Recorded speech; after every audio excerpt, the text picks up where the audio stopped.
Well, hello there, and welcome back to War Thunder. It's been a few weeks, or I don't know how long it's been actually. It's been a while though. I'm Corny Swiss, and this video I'm going to talk a lot about 1.53 and kind of what we can expect out of it, and maybe what the roadmap is after 1.53. The biggest thing that I took from kind of the compilation of dev blogs that they've released is the 4 new, what appear to be premium tanks that will be kind of the pioneers of the British tank line. We were hoping for British tanks in 1.53. Regrettably, that's going to be 1.55 when we see the full British tech tree, or at least a British tech tree, regardless of whether it's full or not. But these 4 tanks are the first iteration of those British tanks. And of the 4, we have the Mark IV A13 Mark II, which seems to be just a cruiser or crusader tank. It shouldn't be anything special as far as I can tell. We'll definitely see. Obviously I haven't played it. But this patch should be coming out, I mean, they're saying very soon now. Someone mentioned on Reddit, I think, that they thought it would be Tuesday, tomorrow, or today, 10/13/2015. I could believe them. I don't think there's actually going to be a dev server.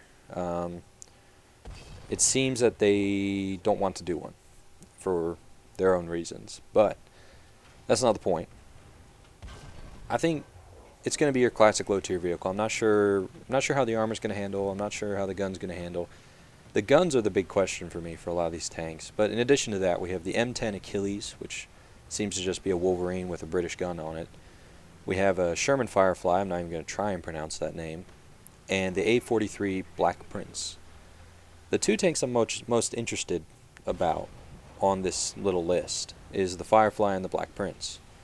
I think these 2 are going to be are going to kind of set the tone for what we can expect from British tanks. The Firefly obviously armed with a 17-pounder gun.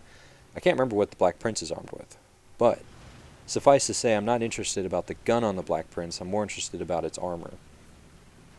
I want to know about the Firefly's gun just because it should be a potent gun, and it's really going to set the tone for British medium tanks, in my opinion, and to some degree the heavy tanks. But the Black Prince is interesting to me because of its armor. I want to see how British heavy tanks are going to play. They're going to be slow.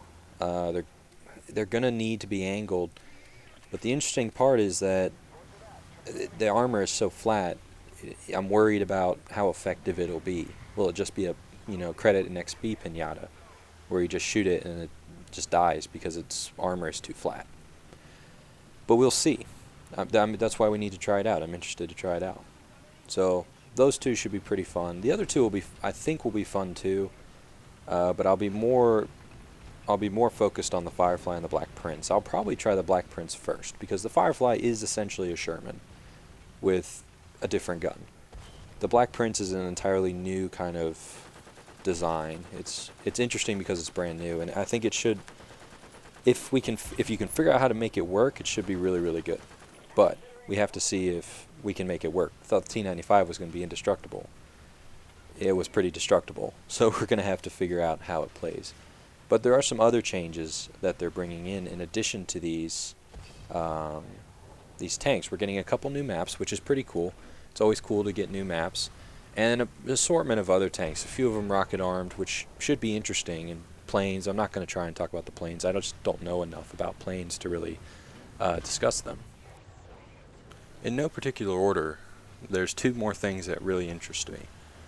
The first one is the game engine update or overhaul, or whatever you want to call it. I find it interesting because War Thunder's always been a game that's looked fantastic for me. I play on a very, very powerful PC, and the game runs great and looks amazing, right? And now they're adding things that are going to make it look even better, right? The water effects, that's cool. I don't think it won't be as noticeable as, say, the new render techniques, but it'll still look good. It'll still look cool, and it'll be one of those things when you notice, you'll be blown away, and you'll be like, that looks good. The render techniques are really cool. Like, the sample picture they have is of a P-38, and it's just gorgeous. It looks like, I always thought War Thunder looked pretty realistic.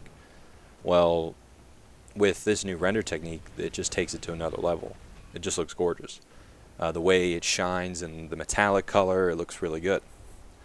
So that's pretty cool. It's going to be one of those things, I hope it doesn't affect performance that much. Performance is important to a lot of people, including myself.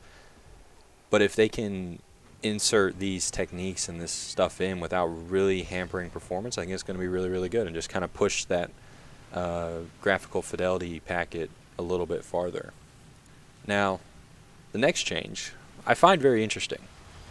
I've complained in the past, it should be documented, that I have always been very, I guess I've been outspoken on the fact that I don't like that you can turn off, that on the lowest graphical settings, vegetation was not there.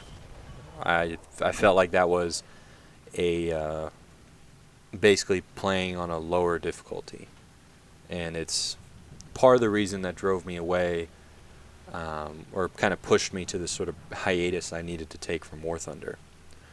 Well, in 1.53, they're changing some stuff. The vegetation should show up, which is cool. Even at the lowest settings, vegetation should be there, bushes and trees.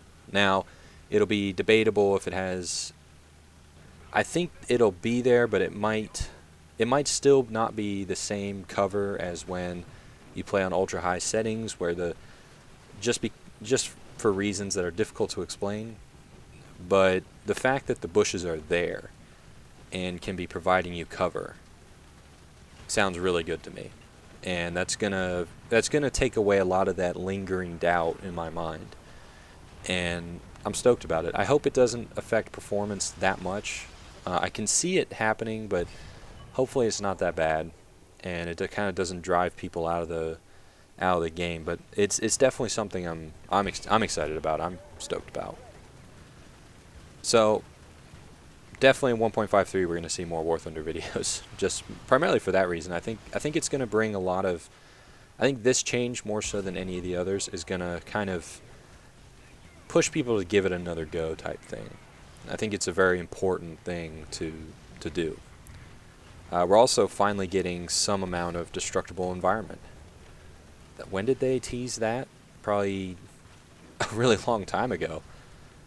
Damn near the start of open beta. But we're finally going to get that, and it should be pretty good.